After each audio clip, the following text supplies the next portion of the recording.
man in black went into the desert, and the gunslinger followed. And seems the man in black also has his own stalker too, so I think this is gonna be a new catchphrase for Matthew McConaughey in my opinion. At least I want it to be, but nevertheless, I really enjoyed this movie a lot. It's fun. It's a fantasy movie. I get why most people didn't like it, and it's mostly because And we can also see why most of the people are wrong. Exactly, because this is a fantasy movie first and foremost, and because of that it doesn't appeal to most people, and that means you're all boring. So that's our honest opinion. Having said that, the movie, yeah, it's an hour and a half long pretty much. There's a few things that could have been cut off to make it like 5 minutes shorter, but other than that, it's a solid movie. It's hour and a half, perfect length for this movie. Yeah, and had it been longer, it would probably be too much. Definitely would be too much. This way, they set it up right. The length is just right. No complaints on that end. None whatsoever, seriously. And you have to understand. We understand that this movie is basically a continuation of the books. I thought it was 4, you said it was 8? I think it's 8 books. I think it's 4, but who knows? I haven't read them. I don't plan on reading them anytime soon. I'm just not in the mood to read them right now. But yeah, 8 books. I wasn't bothered one bit by the characters. Like, you get their own, they all get their own story, and the characters are developed well. There is no, oh, I don't understand something that happened before, because you don't need to. There is it might be continuation of the books, but it does stand alone. I probably at some point have you read the books. Certain events in the book will make more sense, in the movie will make more sense, but honestly, you can watch it without reading the books. Exactly. You're not losing anything.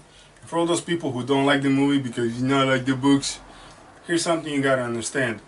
The second a book becomes a movie, any connection to the book is lost. The movie is its own property. And don't look at it, oh, they're making a movie out of a book, but look at it, they're introducing the book to everybody who never read it. A new venue. They're introducing the book to somebody who's never gonna read the book. Exactly. But they're gonna watch the movie. Yeah, true. So someday later they're gonna be like, well, you know, I watched that movie, maybe I'll read the book. That might happen. For most people, does. For me, first and foremost, I'd love to read these books, but right now I just not in the mood for it. So. Yeah. Eventually I probably will read them because I love reading books. But anyways, also, yeah, you bring a good point with when it comes to movies based on books, and there was something else I wanted to say about that, but it slipped my mind. Hopefully I remember it later. But what would you rate the movie? Oh, it's solid 24, 25. I liked it. Out of 30? Yeah. Okay. I'll give it. And at this point, I'll watch Idris Elba in anything. I actually had a dream about Idris Elba the other day. You do not want to know that. It was a pretty cool dream. No, don't want to know. No. I give it a 20 out of 30. It was a pretty solid movie. I had no expectations. I actually, what I looked forward to the most is Matthew McConaughey and Idris Elba actually going head to head, which was actually a pretty cool scene bunch of scenes in and of themselves, and I think it was definitely worth the wait. Matthew McConaughey, it's character-wise, it's not like acting-wise. Actually, it's not like something that he needed to prepare. I don't know how much or whatever, but it was a different role for him. It was a fun character. He played it well. And listen, people talk about Tom Hiddleston being a great Loki.